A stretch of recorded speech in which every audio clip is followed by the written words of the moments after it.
बिस्मिल्लाहिर्रहमानिर्रहीम। अस्सलामु अलैकुम व रहमतुल्लाहि व बरकातहू।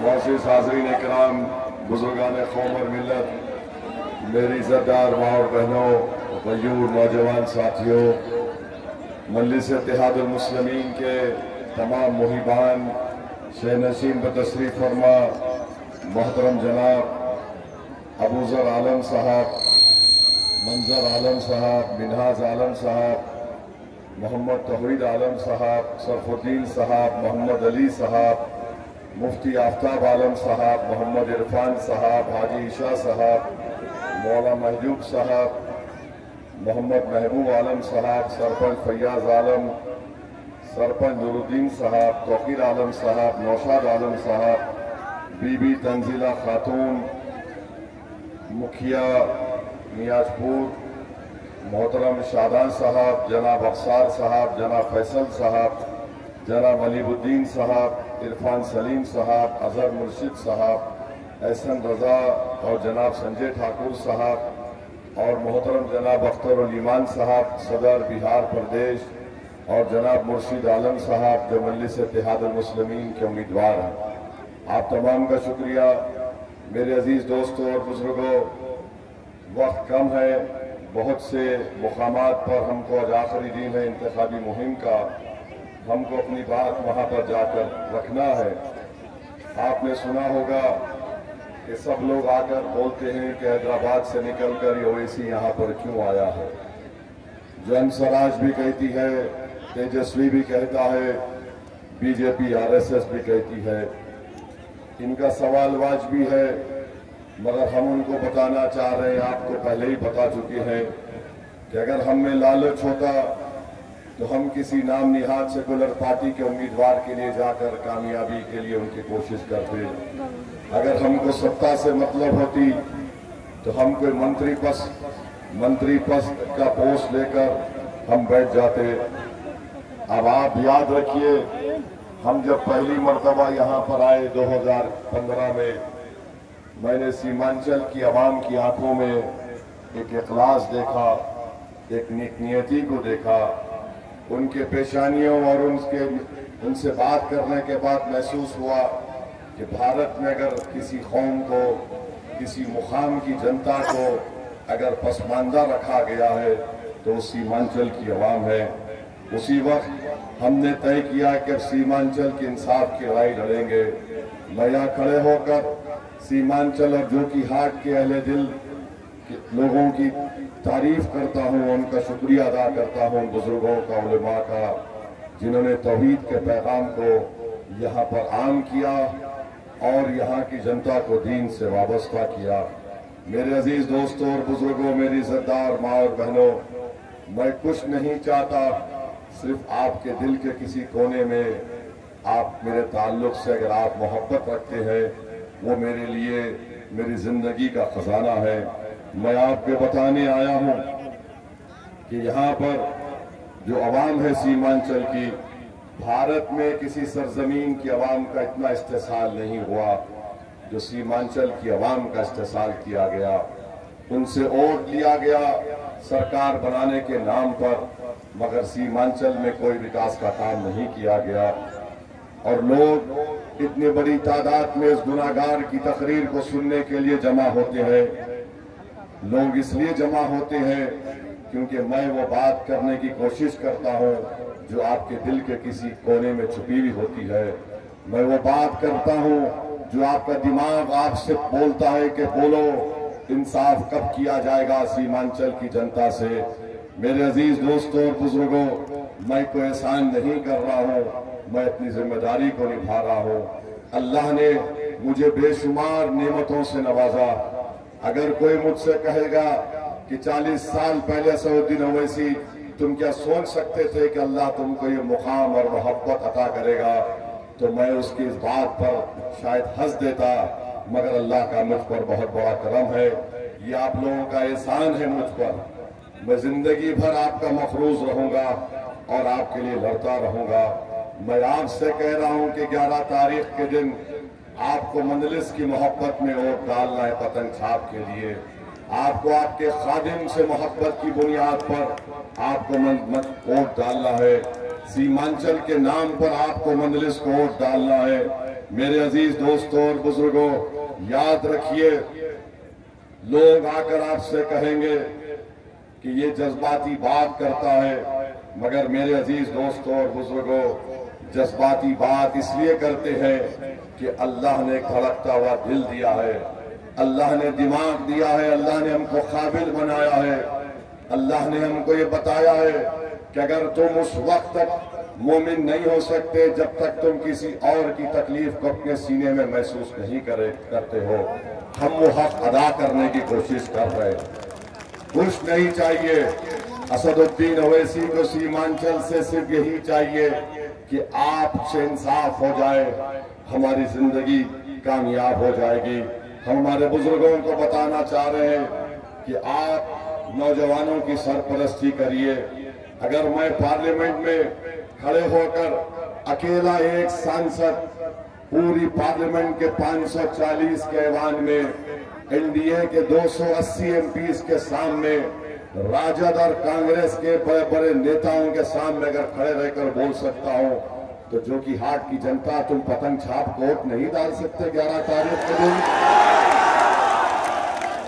अगर एक दीवाना तुम्हारी लड़ाई पार्लियामेंट में लड़ता है, मोदी की आंखों में आंखें डालकर इंसाफ का मुतालबा करता है और जुल्म को जुल्म कहता है मोदी के सामने, तो क्या तुम 11 तारीख के दिन जिन्होंने तुम पर जुल्म किया उनके खिलाफ वोट नहीं दोगे? जो कि हाट की जनता, ये फैसला आपको करके दिखाना है।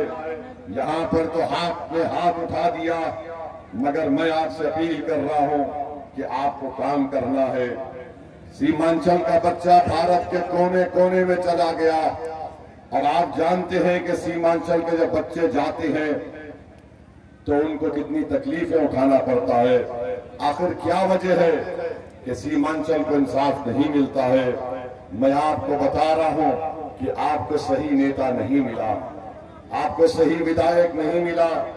जो भी जीत कर गए, अपने आप को उन्होंने मोटा किया, अपनी जात को मोटा किया, अपने खानदान को उन्होंने दौलतमंद बनाया।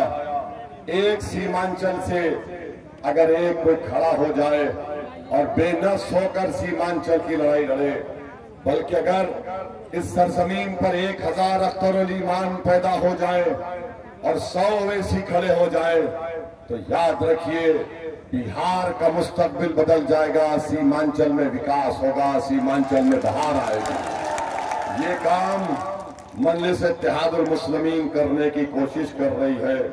मैं जानता हूं कि सीमांचल में स्कूल नहीं है, अस्पताल नहीं है, रोड नहीं है, पुल नहीं है, और यहां पर जीने के लिए एक पक्का घर नहीं है। याद रखो, जो कि हाट की जनता, इंसाफ पटना से नहीं मिलेगा, इंसाफ दिल्ली से नहीं मिलेगा, इंसाफ हैदराबाद से नहीं मिलेगा। इंसाफ उस वक्त मिलेगा जब तुम सीमांचल में एक मरकज सियासी को बनाओगे। इंसाफ उस वक्त मिलेगा जब सीमांचल से एक नेता पैदा होगा। सीमांचल का नेता जो पैदा होगा वो किसी असबियत का शिकार नहीं होगा। यहां से तुम्हारा नेता पैदा होगा, तो यहीं से इंसाफ शुरू होगा।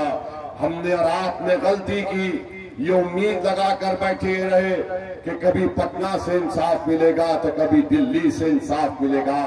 पटना और दिल्ली में बैठने वाले अंधे, गूंगे और बहरे हैं।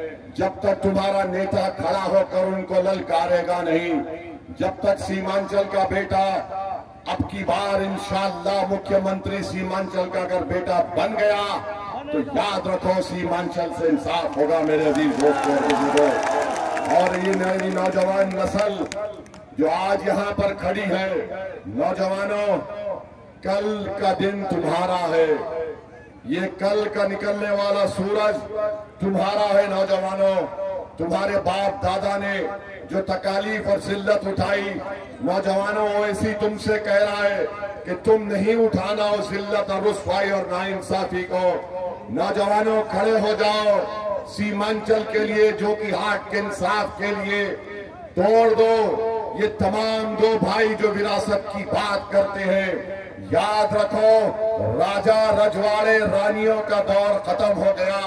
गरीब राजा है, तस्लीम साहब के बेटे राजा नहीं बन सकते कभी इंशाअल्लाह ताला। तो आपको 11 तारीख के दिन ये काम करना है। नौजवानों, मैं तुमको पैगाम दे रहा हूं, मुझे यकीन है कि इंशाअल्लाह ताला सीमांचल का नौजवान बेटा और बेटी एक दिन बिहार की क़ियादत करेगी और एक दिन भारत की भी क़ियादत करेगी। वो वक्त बहुत करीब है, आने वाला है। मैं यहाँ पर नेता बनने नहीं आया हूँ, मगर मैं जो कि हाट के नौजवानों से पूछ रहा हूँ, क्या तुम मेरे साथ उत्तर प्रदेश मुरादाबाद चलोगे? क्या तुम मेरे साथ गाजीपुर चलोगे उत्तर प्रदेश में? क्या तुम रामपुर चलोगे?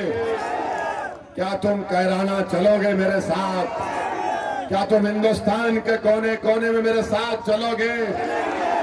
मैं तुम्हारे साथ चलने की बात कह रहा हूं, उसका मतलब यह है कि तुम्हारी दुआओं का मोहताज था और रहूंगा। मैं आपकी दुआएं चाहता हूं। आप जहां कहीं भी रहो, आप मजलिस इत्तेहादुल मुस्लिमीन के लिए दुआ करिए।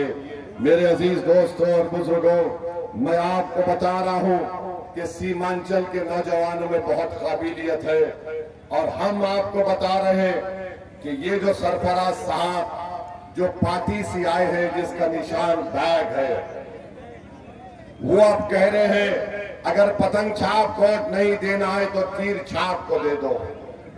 जाकर मालूम कर लीजिए। मैं जिम्मेदारी के साथ कह रहा हूं, सरफराज साहब, आपने अपनी असलियत का इजहार कर ही दिया। आप अपने भाई को रोक नहीं सके तो आप गरीब के बेटे को, मुर्शिद आलम की कामयाबी को रोकने के लिए आप पतंग छाप बीजेपी नरेंद्र मोदी के उम्मीदवार को वोट डालने की आपके कार्यकर्ता काम कर रहे हैं। सरफराज साहब, याद रखो, जो वक्फ का काला कानून बनाया गया है, जिससे मस्जिद, दरगाह और खानखाह को छीना जाएगा, बताओ तुम्हारी मिली हमीयत कहां पर चले गई?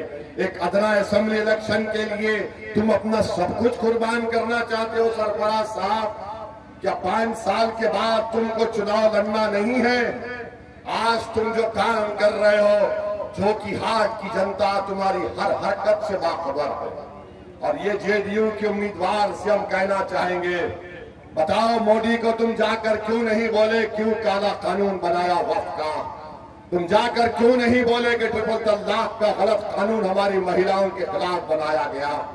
क्यों CAA का कानून मजहब की बुनियाद पर बनाया गया? अरे बोलो तीर छाप वालों, क्या तुम घुसपैठी हो? जो कि हाट में आज यहाँ पर जितनी जनता खड़ी है, कोई घुसपैठी नहीं है।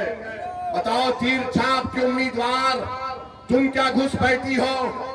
कहां गई तुम्हारी इज्जत नफ्स कि तुम जिस पार्टी में हो उस पार्टी का अमित शाह कर तुम्हारी मौजूदगी में कह रहा है कि घुसपैठी सीमांचल में है। याद रखो, जो कि हाट की जनता, पहचानो इन लोगों को जो हमारे मान सम्मान को बर्बाद करना चाहते हैं। सीमांचल जो कि हाट में कोई बांग्लादेशी, नेपाली नहीं है। अगर है तो दिल्ली में मोदी की बहन है, जिसको बांग्लादेश की जनता ने लात मार कर निकाल दिया। तो क्या आप तीर छाप को वोट देंगे? वक्फ कानून के खिलाफ वोट का इस्तेमाल करेंगे? और फिर आ जाइए जनाब शाहनवाज साहब के बारे में। शाहनवाज साहब, इंशाअल्लाह ताला कुदरत तुम्हारा इंतजाम करेगी। तुमने गरीबों की को धोखा दिया। अरे तुमको कामयाब नहीं किया था, पतंग छाप को कामयाब किया था। सीमांचल के इंसाफ के लिए तुमको वोट दिया था।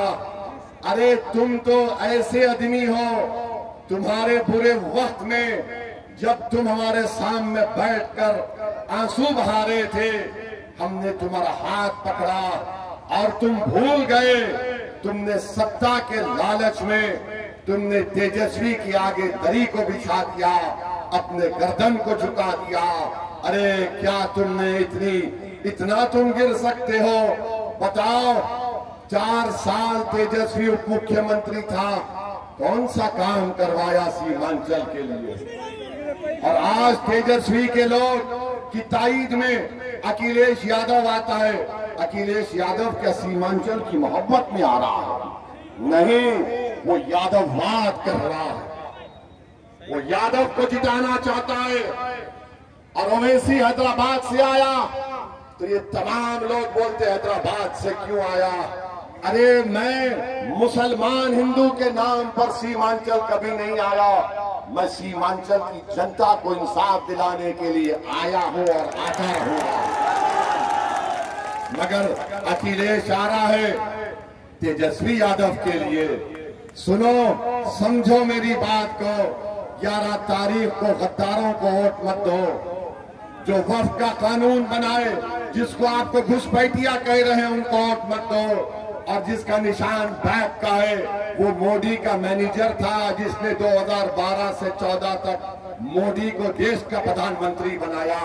सरफराज साहब, क्या आप बिल्किस बानो से जाकर मिल सकते? क्या आप जकिया जाफरी की बेटी से मिल सकते? उस गुजरात के फसाद के बाद उन कैंपों में मैंने काम किया था। 40-30 दिन 18 डॉक्टर की टीम को ले जाकर 50 लाख की दवाएं ले जाकर हमने वहां पर खिदमत की। ये तमाम लोग, इनको ना सीमांचल से मोहब्बत है, इनको ना आपकी नाइंसाफी के खात्मे से मोहब्बत है। ये सिर्फ अपनी जात के लिए वोट मांग रहे हैं। और ओवैसी आपके लिए, इंसाफ के लिए वोट मांग रहा है। मैं अपनी जात के लिए कभी नहीं मांगा, ना कभी मानूंगा। मैं आपसे अपील कर रहा हूं, जो कि हाट की जनता, दो तरफ भाई है, एक बाप और एक मां की औलाद, जो दोनों नहीं मिल सकते, वो चल को क्या जोड़ सकते हैं? बताओ, दो भाई लड़ रहे हैं, हम वो सीमांचल को जोड़ने की बात कर रहे हैं। एक तरफ तीर छाप है जो वक्फ का कानून बनाया और आपको घुसपैठी कहता है। सीमांचल की बदहाली में जहां पर राजद कांग्रेस का हिस्सा है, वहीं पर मोदी और नीतीश कुमार का भी बहुत बड़ा रोल रहा है। तो हम आपसे अपील कर रहे हैं, 11 तारीख को मुर्शिद आलम को आप कामयाब करेंगे। हमारी माँ और बहनों, इस बात को अपने जहन में रख लो, मेरी इज्जतदार माँ और बहनों, बेटियों, कि मैं तुम्हारा बेटा तो नहीं, तुम्हारा भाई तो नहीं, मगर हम तुमको इस बात का वादा कर रहे हैं कि जब कभी भी तुमको हमारी जरूरत पड़ी, तुम हमको याद करो। वैसी एक दिन में तुम्हारे पास पहुंच जाएगा इंशाअल्लाह। मैं जीऊंगा तो तुम्हारी लड़ाई लड़ता रहूंगा। और मुझे कहने दो आज कि हैदराबाद के बाद औरंगाबाद और सीमांचल में मुझे इतनी मोहब्बत मिली, कहीं पर नहीं मिली मुझे इतनी मोहब्बत। मैं तुम्हारा मखरूस था, मखरूस रहूंगा। तुमने जो मोहब्बत से नवाजा, इंशाअल्लाह ताला अगर जरूरत पड़ी तो अल्लाह मेरी जान को कुर्बान कर दे तुम्हारे इंसाफ के लिए, तब भी मैं कहूंगा कि सौदा सस्ते में हुआ है। तो मेरे अजीज दोस्तों और बुजुर्गों, सीमांचल के इंसाफ के लिए, अपने इत्तेहाद के लिए, बीजेपी आरएसएस को हराने के लिए और सीमांचल की कामयाबी के लिए आपको मुर्शिद आलम को कामयाब करने की हम दरख्वास्त और गुजारिश करते हैं। आप इसको कबूल करिए और नारा लगाइए, पतंग छाप जिंदाबाद, पतंग छाप जिंदाबाद, पतंग छाप जिंदाबाद, सीमांचल की आवाम जिंदाबाद, हमारा इत्तेहाद जिंदाबाद। बहुत बहुत शुक्रिया। अस्सलाम वालेकुम व रहमतुल्लाहि व बरकातहू। और अगर आपकी इजाजत रही तो हम इनको कामयाबी का माला पिना दें। हाथ उठाकर बोलिए, पिना दें, इनको कामयाबी का माला पिना दें। और पोलिंग जो होगी 75% से ज्यादा होगी। मोदी कह रहा है कि पहले चरण में 65% हुआ था, तो क्या जोकीहाट में 80% होगा? इंशाअल्लाह। हम आपके भरोसे पर, अल्लाह की जात पर तवक्कल करके मुर्शिद आलम साहब को यही से कामयाबी का फूल का हार पिला रहे। अल्लाह हम सबको कामयाब।